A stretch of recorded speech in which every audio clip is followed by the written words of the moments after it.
This week we have Beto Duran. Beto, I'd like you to meet the team. I'm Briana Chavez. Then we have Zach Bruhl. For today, we kind of just want to get started on why you became the journalist you are today. I know you do boxing. What got you, let's start with that. What got you into boxing? You cover it. What about it? Shoot, where do we start? I've never been hit, luckily, but I ended up getting into boxing. So my story is I am the ultimate freelancer. I call myself Mr. 1099 because last year I had 9 different employers. And my tax guy really loves / hates me. That's why I always get extensions, and I pay a lot of taxes because I make money, but then I got to pay it all back. So currently my job is I'm a jack of all trades, a play-by-play, silent reporter, commentator, host, whatever it is you want. I currently work for Golden Boy Promotions, Oscar De La Hoya's company. I also work for DAZN, which is now getting into boxing. I also work for CBS2 here in Los Angeles on their Sunday sports wrap-up show. So I sit on the desk and talk. But for many years, I was known as the guy here in Los Angeles on ESPN radio, where I was the beat guy. I think it was almost like 10 years. I'm not too sure. Time flies. But I was the guy where if there was a game going on, I was there, whether it was UCLA, USC, Lakers, Clippers, Dodgers, Angels. Every single night there's a game going on in LA, I was there. I started off in 2000 was my first ever internship. I was an intern for New York One during the Democratic National Convention, which was at Staples Center. The reason I got that is because I knew how to read a Thomas Guide. And a Thomas Guide is a book that tells you how to get around with different freeways. New York One was a CNN affiliate or is a CNN affiliate. So we followed Hillary Clinton around, and that was my first exposure into real journalism. Before that, I thought I wanted to be a sports writer. So I was like, right. That's what I wanted to do. I didn't know, as they say, I don't know no better. And I saw what a TV production truck looked like, and I was like, whoa, this is cool, because it looked exactly like the movies, where it's like, hurry up, we got 30 seconds, cut this, blah, blah, blah. And I'm like, this is way better than writing a paper, writing a story where it takes you forever and you're writing. There's deadlines there, but just a different rush. I want to change it to TV. Maybe I'll be a director, producer, whatever it is behind the scenes. And I ended up working in a job at ESPN Radio as the dude throwing out the T-shirts. And from the guy at the promotions team, my thing is once I got the foot in the door, I'm going to knock the damn door down. I met a producer. I started working at the radio station for free. I showed up on Friday nights at 11 o'clock at night. I'm 21 on a Friday night, showing up at a radio station, learn how to edit. That should tell you something about where I was at. Like everybody else out there getting loaded and faded. And I'm like, no, I'd rather learn how to do radio stuff just because, and I didn't want to do radio. I just wanted to do whatever I could to stay in the door. And then 20 years later, we're still here. So that's my journey. I used to be a reporter. I'm more of a play-by-play guy now. And boxing is where I work a lot at because of the last 5 years, I've kind of created a niche for myself in it. I do college basketball. I do some high school football. I will do whatever you tell me to call and work. But it's really hard to get away from when people start pigeonholing you because I've now become known as a boxing guy. I'm like, well, wait a minute. No. Like, I'm a baseball guy. I did the Lakers for a lot of years. I've called the G League games. I also do G League games. Like, so that's why if you look at my Twitter at Duran Sports, I always put broadcaster. Like, don't ever become one person. And did I ever think I was going to do play-by-play? No. When I was at the radio station, I would do high school games for free just because it was fun. And then 5 years or 6 years ago, Golden Boy was like, hey, we're looking for a new announcer as a backup to the backup guy. And at that time they were on Fox, and Barry Tompkins, the legendary Barry Tompkins, who if you've watched Rocky, he's there. He's a Hall of Famer. He would call fights, but he'd also have like a college basketball game the next day. And sometimes he couldn't make it on time or let alone with weather delays, if there's weather problems. So they were like, we need somebody in the backup just in case. So I got called in for an audition as a backup to the backup. And I'm like, yeah, that's great. And sure enough, something happened one day. Somebody's schedules didn't come through and I got called in and there it is. So I became a boxing guy. So I work for Thompson Promotions also, which is now on Facebook. And the business has continued to evolve over the last 2 years, let alone 20 years ago. Talk to me about so you're this jack of all trades. You sacrificed your 21-year-old Friday nights to be learning how to do radio. It seems like you have this like fire about you and about sports journalism. But at the same time, before we dove into the interview, you're like, don't do it. It sucks. I hate it. So explain, you still have this drive. And at the same time, there's like, you're rubbing, two hard parts against each other. Okay. So as I told you guys, the job is amazing. When you're on camera, when you're calling a fight, when you're there and you're suiting and booting as a guy, you're wearing your makeup and you're looking all fresh and all that, it's amazing. The actual job. Yeah. All the other stuff sucks, where you think you're going to work, especially when you're freelance. So I've had both sides. Where I worked at ESPN Radio, it was like amazing. You're guaranteed your check. This is what's going to happen. You know your hours. There's two sides to everything. But also at ESPN Radio, I would tell them like, hey, I'm starting to do play-by-play. Can I go take a couple vacation days to go do this fight over here? And they're like, no, the Lakers have practice. And I'm like, yeah, but it's more exposure over here. And it was like, well, we're paying you to do this, and you're telling us you want to go do that? It's a balance, and it's the growth and where you're trying to figure things out. And it's like, yeah, you know what? You're right. The ESPN is my bread and butter. That's where I got a 401k. I have a Disney pass. I have a silver pass. I can take people in, the benefits. So you have to outweigh. And it's like, you got to figure out on your own where you're going to go in your career. And I had reached my level at ESPN Radio, which was fine. It was great. If I could still be there, I still would. But I wanted to do different things. I wanted to grow. I wanted to do more TV. I was starting to do Lakers TV out here in Southern California, Spectrum Sportsnet. At that time was Time Warner. And it was like, I'm doing that. But then it's like, wait a minute. I get a call to go do TV, but it's like, hey, USC basketball plays today. I got to go there. So there's a different balance. So it's the passion is always there to do the job. I'm not complaining about any of that. And the reason I'm freelance now is because ESPN Radio nationally eliminated positions because everybody was getting information on their phone.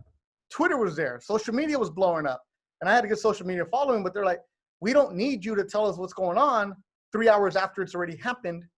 The model has changed. So they eliminated my position along with hundreds across the country. But luckily for me, and I always saw this, is always have 2 steps down the road plan. Some of the people who were let go never did anything else in this business. They weren't expecting it. They thought, well, I have this. I'm cool. I'm comfortable. Contracts running out. Nothing's ever comfortable. The part I tell you don't do it is because the business side sucks really bad. Because as you grow, you start thinking, hey, I deserve this amount of money. And they're like, yeah, but we could get it cheaper here. And it's like, okay, what do you want to do? Do I still have the same energy for the job? 100%. I love getting prepared for a fight. If I'm doing a fight on Friday, I'm getting prepared the week before. I'm paying attention, everything. All that's great. But it's the politics of how to do the job and get it. And if you look at it, there are less and less jobs, the reality of it. Now, I go and speak at different high schools, different colleges. I tell them, don't get into this business. And if somebody tells you no and you're like, yeah, you know what? I talked you out of it. I'm saving you time because there's a lot of disappointment and heartbreak in this where you think you're good. And you're like, if somebody can tell you no and you listen to them, then good. Go do the safe route. If somebody tells you no and you're like, cool, because I'm going to go find somebody else to tell me yes. And that's my attitude. I get rejected for jobs I got rejected for one this morning, actually. Pretty funny. But you never take it personal and you're like, cool, keep on plugging away. Keep on plugging away. We all see that meme of the guy picking with the axe at the mountain, right? And there's one guy who walks away and then the other one keeps going and gets the diamond. You just got to keep on going. But it's hard because you're in your 20s and you have student loans, or you have friends that are like, have a car that works. You have friends who are now buying stuff. People get married, they have kids. It's just, and you're like, wait a minute, I'm making $30,000 and I'm living in Walla Walla and I'm 30 years old. Do you really want to make that sacrifice?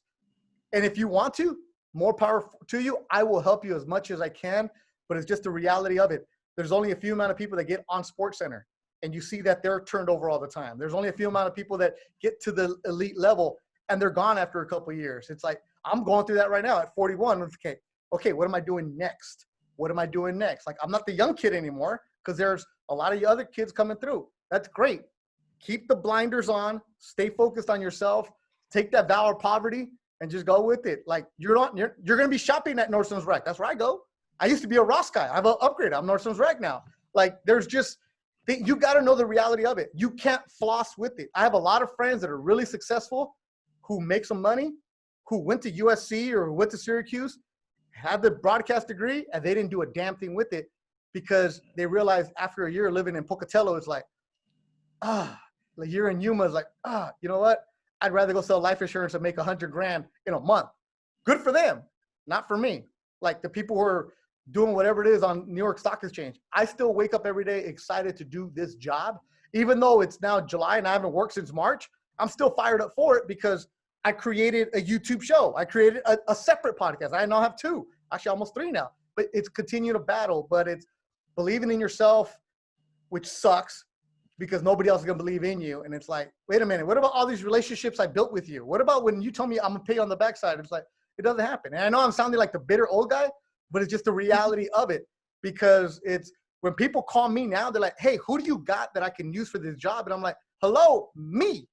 And it's always, we can't afford you. And I'm like, you know what? You're right. You can't because I'm not going to go and lower what my 20 years of expertise to lead to this to go do it for $100. And it's not ego. It's just like, damn it. Like I need money to put gas in to get to your damn job and stuff like that. Sorry for the long rant. It's okay.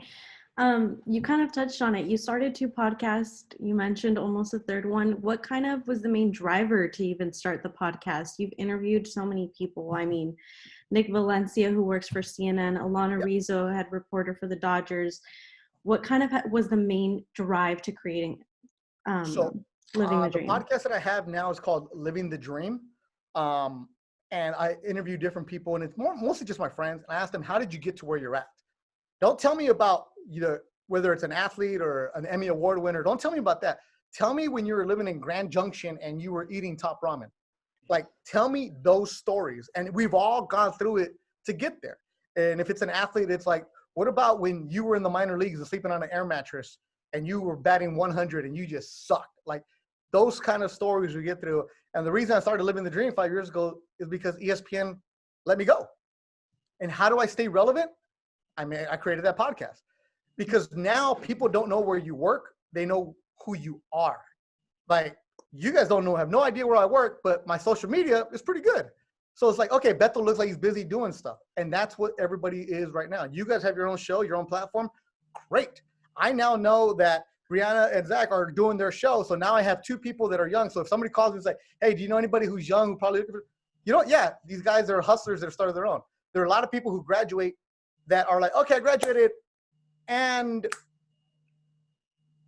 or it's like, hey, I get this email all the time. I just graduated, or I'm about to, can you put me in the direction of people hiring me? Like, where were you before? And it's not, once again, not ego, but it just, hey, you got to grind all the time. So the Living the Dream, I started it while I was looking for work. I kept on doing it. And the reason I'm not as active with it now, because you don't make money on podcasts. Only Joe Rogan and Adam Carolla do that. And anybody that tells you they do is usually lying. And the reason I keep doing it is because it's, how can I go and talk to these important people? And I'm also naturally curious, and it gives me something to do. And I've always asked people, how did you get there? That way I can listen and like, okay, we all got that drive, but how did you get there? Maybe I could take away from some of that. And then Briana, you were saying you've listened to them, and it's like, hopefully it fires you up. And if I can go and do it where it inspires a young person to say, you hear Alana Rizzo, her story with the Dodgers, you look at her, she's like, oh, she's awesome on TV, but she was an executive at a hotel chain, a vice president, easy job, quit that to go start working and making $25,000 in Wisconsin. Like, you bet on yourself. And is it going to work out for everybody? No, but you got to bet on yourself. And then I also have a baseball podcast with a friend of mine, Ricky Romero, former pitcher of Blue Jays. He retired a couple years ago, and he's like, I started listening to it. How you should do it. I'm like, dude, you have great stories. You have great connections. So we did one.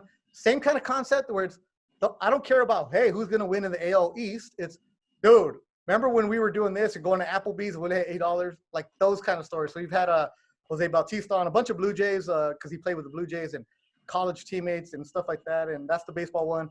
And then out of nowhere, I created a boxing one during this pandemic. and it wasn't supposed to be one. There's this boxing trainer in India named Joel Diaz, guy I know him great, tells great stories. Think about your older Mexican uncle when you're in the backyard on carne asada, or you, Zach, when you're in Hawaii around at the pigeon race, right? And you're like, you have them uncles that are telling story, right? They're talking story, right? That's exactly what it is. He's telling stories. The plática in Spanish. So one night I said, Coach, let's just do a Zoom, but we'll drink tequila while we're at it. And he started telling these great stories. I did it as an experiment on YouTube Live. I wanted to see how to do that. And we did it. And then sure enough, people were watching it. Next day, I got loaded, by the way, doing it. 2 hours later. The next day I looked at my Twitter and people were like, dude, that was so much fun. You got to do it next week. You got to do it next week. We did it again. And then we added Roberto Diaz, who's the matchmaker golden boy. We now call it Thursdays. We do it Thursday nights. And we have the boxing community watching it. We don't break down fights. It's just, tell me about stories that you've been through. Like Joel saying he's traveling to England and people recognizing him. And he's like, dude, I'm a guy from India. Roberto, who is the matchmaker, when you go to Japan, they have different stories. So it's talking story. And that's what people love to hear. So that's the Thursdays. I was only going to be during this pandemic. And then I was like, okay, we're done. Things opening up. And people are like, no, you got to keep it going. You got to keep it going. And it's now become a show. And executives have told me, hey, how do we get this thing into like a real show? I'm like, okay, cool. Let's figure this out. So it's just, if you're out of sight, out of mind, nobody cares about you. They don't care about you normally, but if you're out of sight, out of mind, they're not going to worry about you at all, because it's like, oh, whatever happened to him? You got to be in their face all the time with what you're doing, especially when you're grinding. You know, I was curious for if you could take us there for your origin stories. Like, was there ever a time where you were sitting there broke, out of work, thinking that it's over?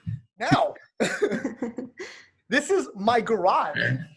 Yeah. This is my garage door. The reason I have those shirts up is to cover up the damn door. This Mexican flag is here to cover up the car that's inside the garage. Like, there's nothing behind it. I bought this bookshelf here to make it look like I have, you know, like when like Adam Schefter comes on, or like those guys on ESPN, they have a nice fancy bookshelf. Dude, that's a plastic thing from Home Depot. That's my daughter's artwork, and like basic. I'm making it look lived in. It's a garage, bro. It's not that hard. But have I ever thought about quitting? No, that's not my attitude. Early on, I gave myself like the 2-year plan, the 5-year plan. You always got to have a plan of like, are you reaching your goals, especially when you're starting off? And my thing was, as long as I work hard and give it my all, and if I don't reach where I want to be, cool. But as long as I just exhausted every effort for it, I'm good with it. Like, I didn't cut corners. I didn't do nothing. You know, I was working overnights. I was doing 3 different jobs. And the reality was, I'm like, damn, I'm 27 years old. At that time, I had my first son. I'm like, okay, this is cool. It's kind of like a minor league player. This is cool. You've given it, but you're not going to reach that level. And I was perfectly fine, content. I'm like, cool, you know what? At least I tried. Because a lot of the people, like I said, those USC fans or UCLA fans of mine, I say now, I love calling them my fans now. They hate that. But they're my friends. They're the ones who got the degree, but were like, I don't want to move to Yakima. I don't want to move to Peoria. Like, I live in LA. You know, like, they didn't want to do that. They didn't want to struggle. And it's like, at that time, the real estate market was really good. So I had friends who were making over $100,000 when they were like 24. And I'm like, damn, maybe I should go do that. But it just, I've never been passionate about anything else until I found this. So I was a couple months away from saying, you know, I was working at ESPN Radio as a board op / producer. And I'm like, cool, you know what? By the end of the month, I'll be good. I'll go be a teacher. I'll coach baseball. And I'm good. I'll be content knowing that I gave it my all. And one thing led to another. They opened up a different position. They're like, hey, you can do this. You can do that. I'm like, all right, let me give myself another year. Let me give another 6 months. And it just kept on snowballing.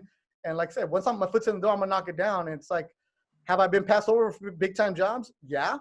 Do I care about it? No, because you're where you are. And you can't worry about what other people are doing.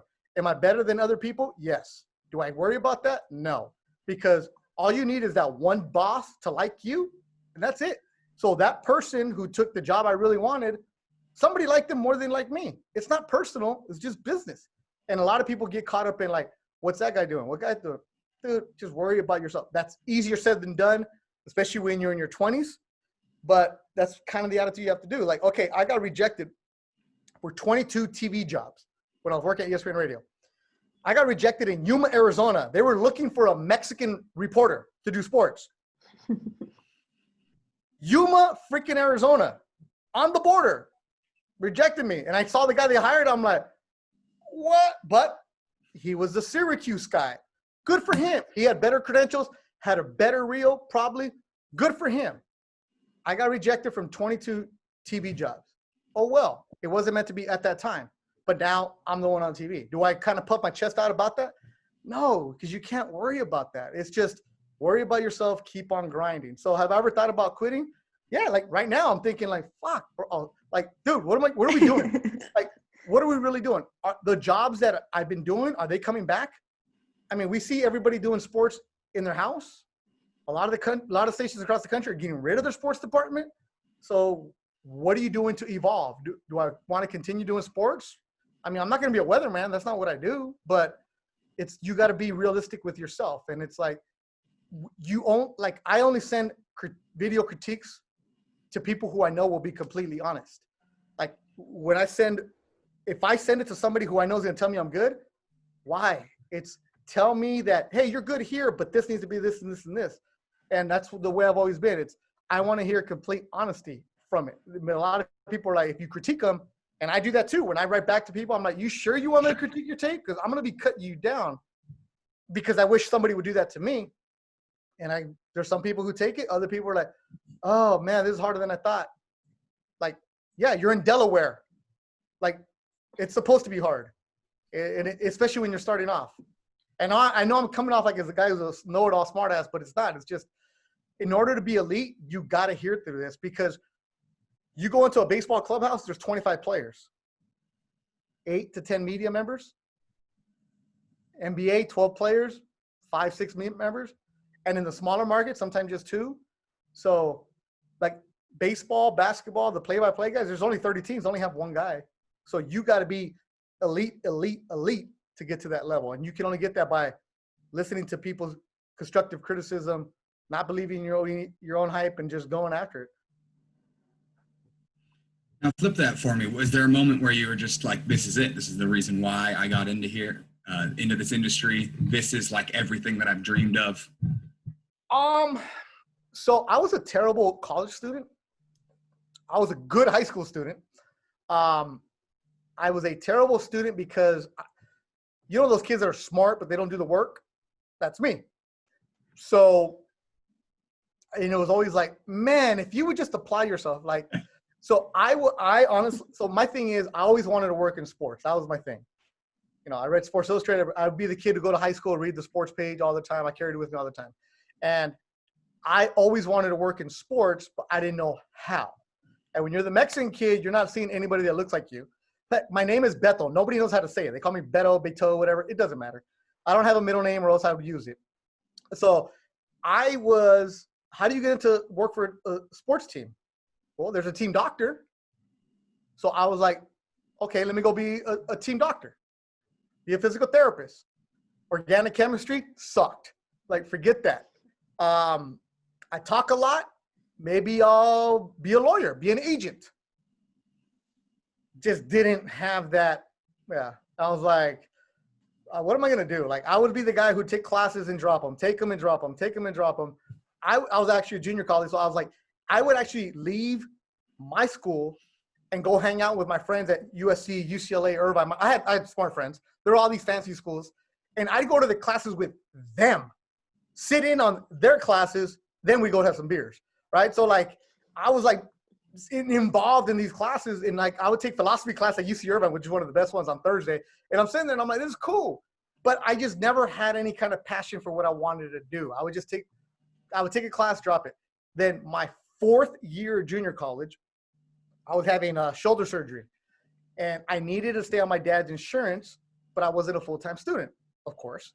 So I found a 3-unit class that allowed me to be a full-time student, and it was 1 day a week.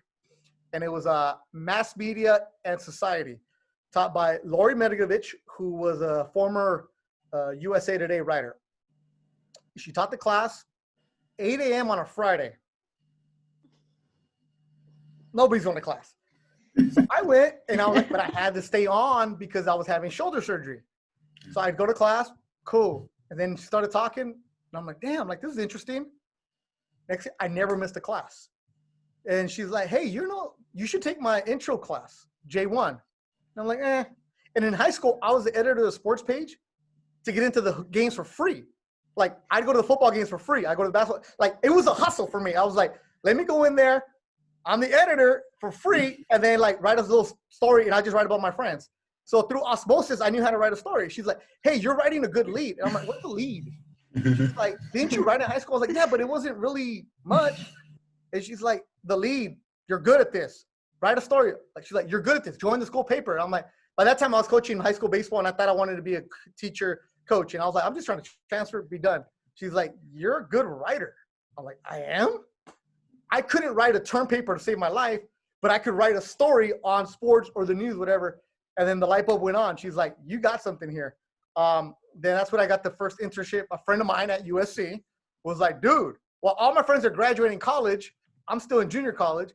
And they're like, NBC is looking for interns for this Democratic convention. You have to be 21. That was the only catch. But you have to apply through the USC portal. I'm not a USC student, but I applied through her email and got in.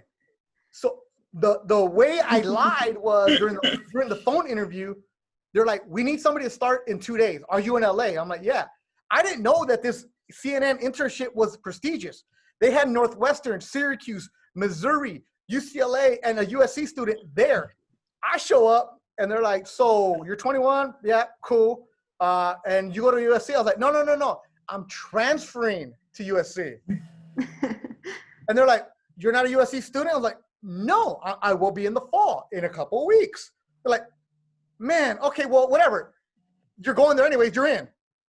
Because they couldn't find anybody else because it was 2 days away from the convention. So I just walked my way in there, and that's how I act like you belong. That was it. So we had to be there at 8 o'clock. I would show up at 7 to learn how to edit on these video things, whatever. I'd ask the girl, I'm like, hey, at Syracuse, you guys have the brand new fancy one like this one.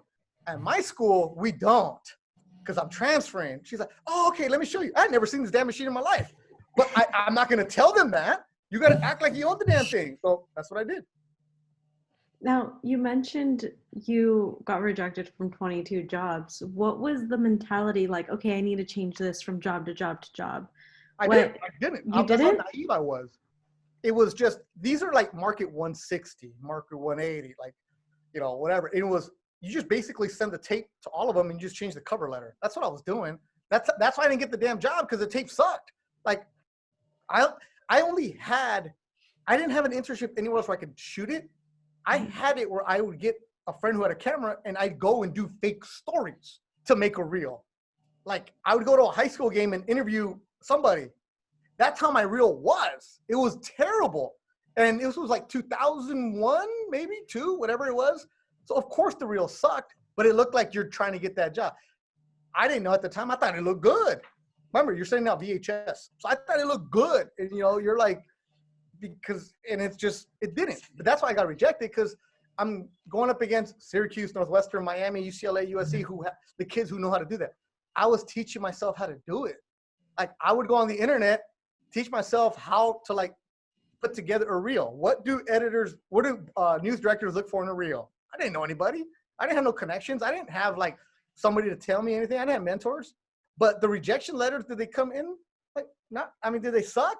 No.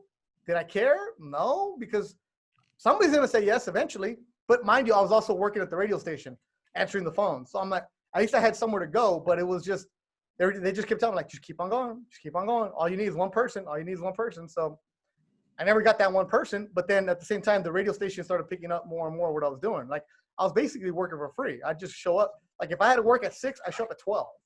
Like, I would just hang out. Like, who wants lunch? Who wants this? I mean, you really can't do that anymore in this day and age. But I was doing it, and I was learning by doing it. Now, you also mentioned that you used to have a 5-year plan, a 10-year plan. Do you have one now? I mean, during the time of a pandemic? It's my job is I think I'm gonna have to have a new one if I'm in that my savings is running out plan. like, because I got 2 kids, high school, and stuff like that, and just think it's just not necessarily I have a 5-year plan anymore, but I have goals for myself that I've set. Career-wise, I've achieved all the goals of what I want. Money-wise, I haven't, but career-wise, fulfillment-wise, I have.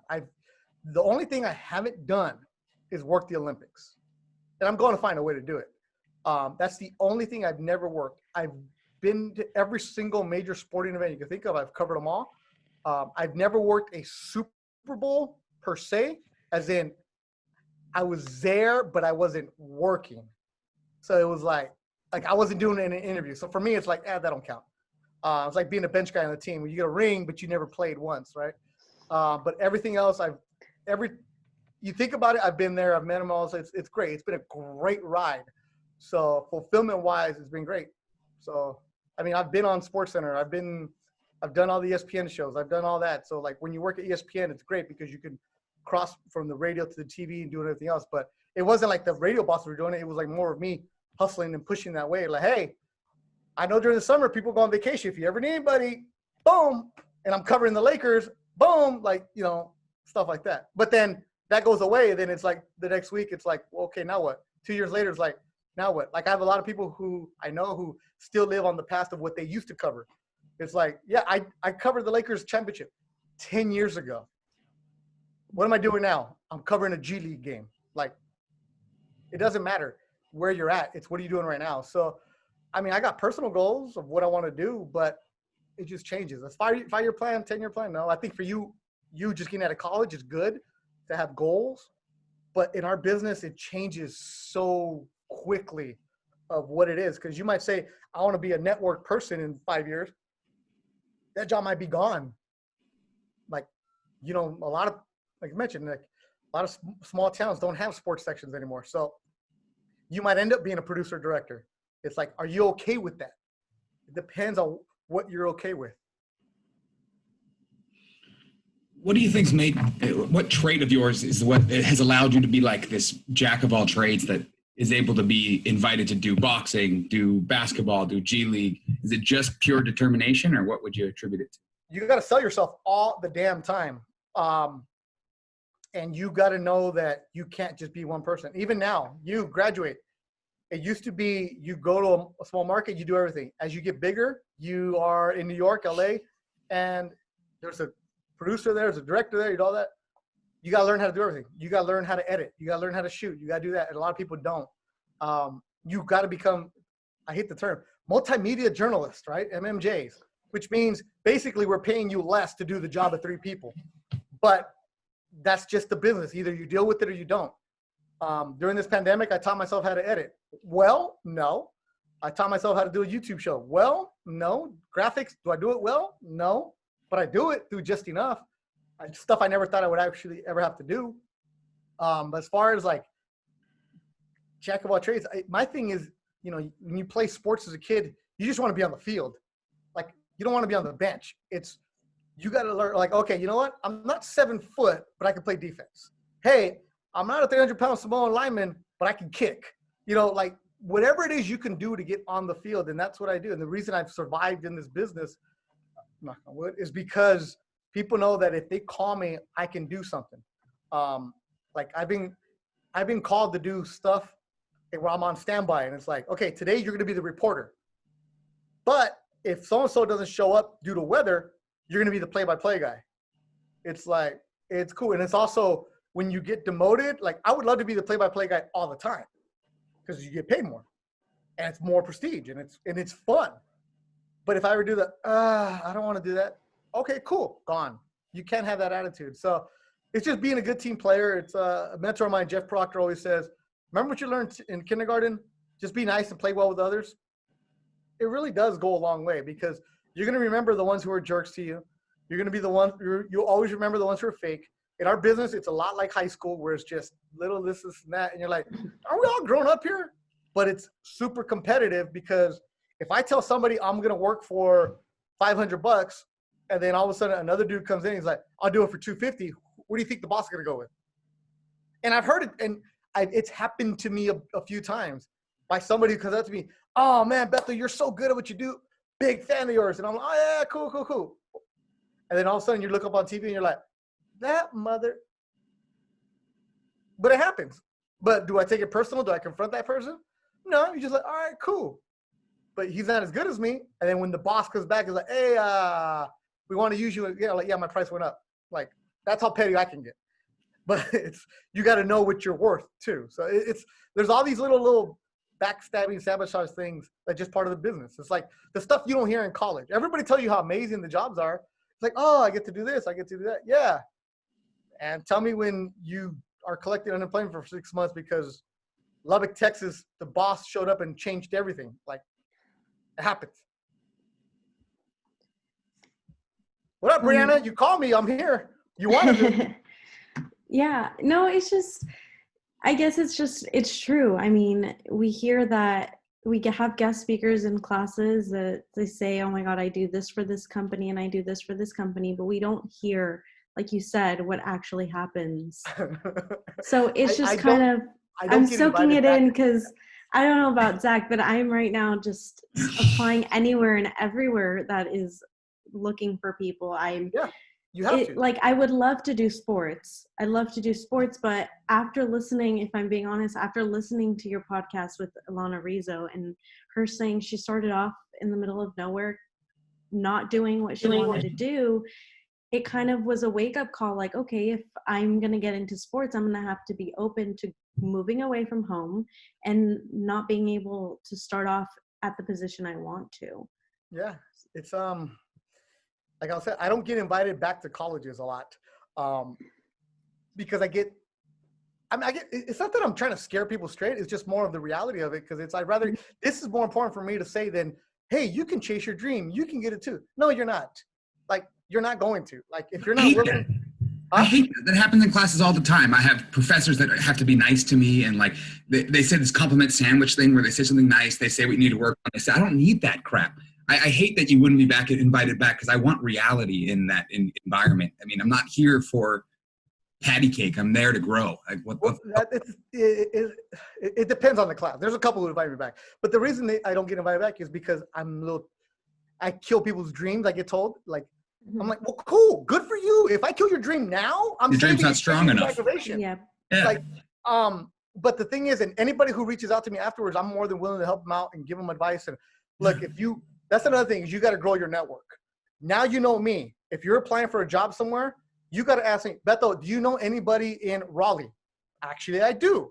A friend of mine who does this, a guy who's here. Like, but that's what you have to do when you're starting off. It's not who you know in your own circle. It's reach out to other people. Like, now you know me, and I'll be insulted if you guys never follow up with me, because what's the point of doing this where you know that I worked at ESPN where all of you want to go to. I am good friends with all the executives there. And if you're going, hey, I'm going to apply for the AP program that they have there, and you're not going to reach out to me, well, that's your fault.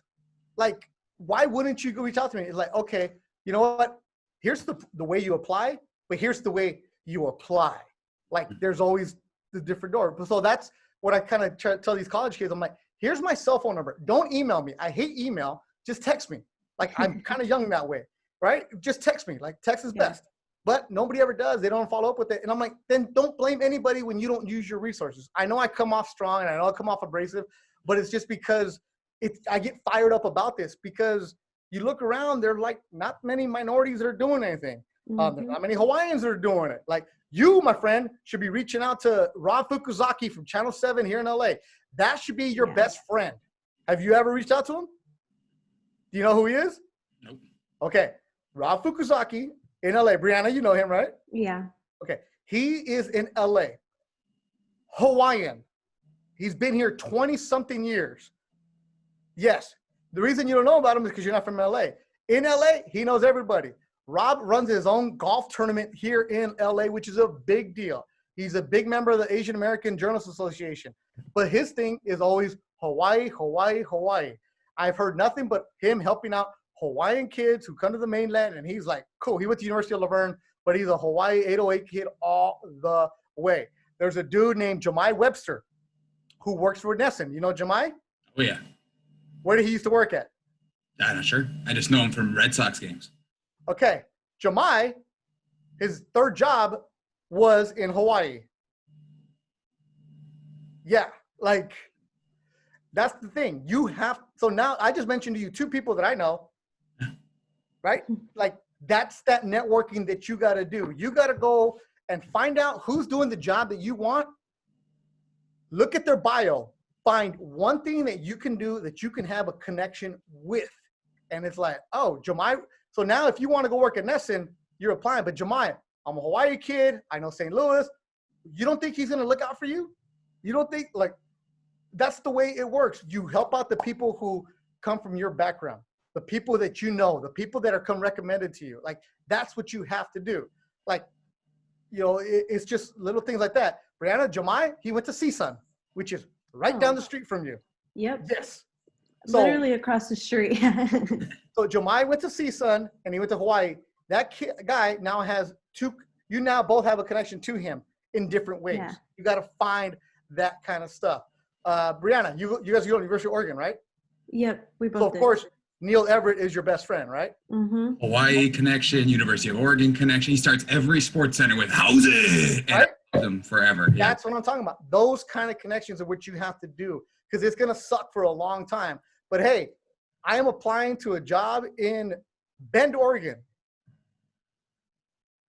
Neil, do you know anybody there? Actually, yeah. One of my professors retired there. He's a news director, and he's just stealing money.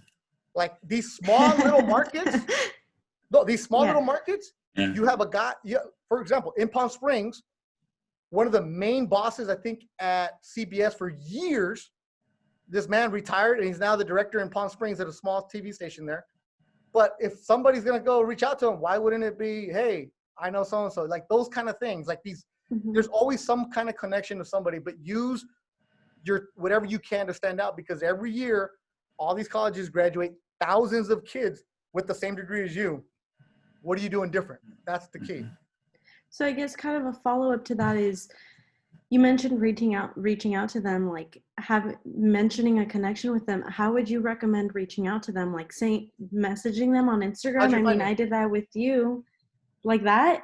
Just like that, submitting my resume and messaging them and letting them know, Closed like, hey. mouths don't get fed. They never do. You reach out to them via social media because think about it. Everybody's email is just packed. They get a bunch. You reach out to them via social media. Hey, can you critique my tape? Professionals will help you out no matter what, because they've been there.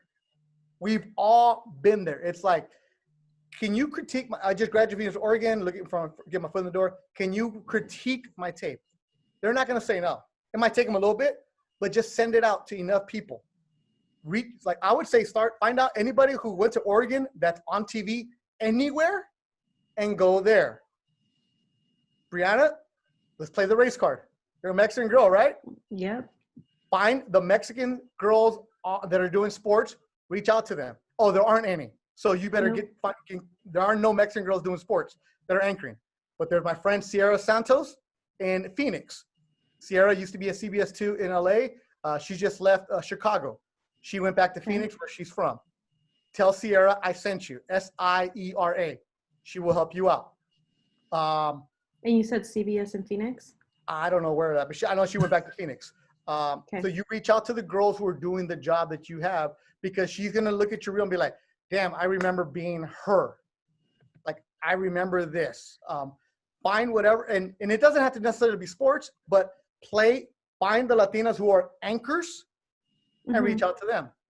Like, that's what you got to do. Zach's got to find every single Hawaiian he can that's on TV somewhere and go and do it. Find out, like, because if somebody sends me a tape, hey, can you look at my tape? Yeah, I'll do it.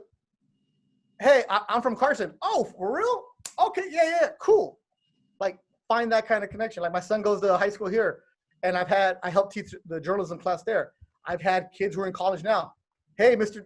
Duran, I see that your son goes to St. John Bosco. I went there too. Oh, can you look at? Yes, I can. That connection there. That's how the real grown-up world works. And it's like, then you start micro, then go macro. Like once you get the critiques back and stuff like that, and then sure enough, you might say like, hey, thanks a lot for your tips. I'm actually applying for a job here and here. What advice? Like create that kind of relationship. And there's some people who will be like back and forth where they have a conversation with you. And there's gonna be some people who are just like, cool, best of luck. If they give you the best of luck, then, hey, whatever. But that's what I did. Robert Flores used to be on SportsCenter. He's on MLB Network. First time I ever saw him on SportsCenter, I'm like, damn, there's a Mexican on SportsCenter? He was the first ever one there.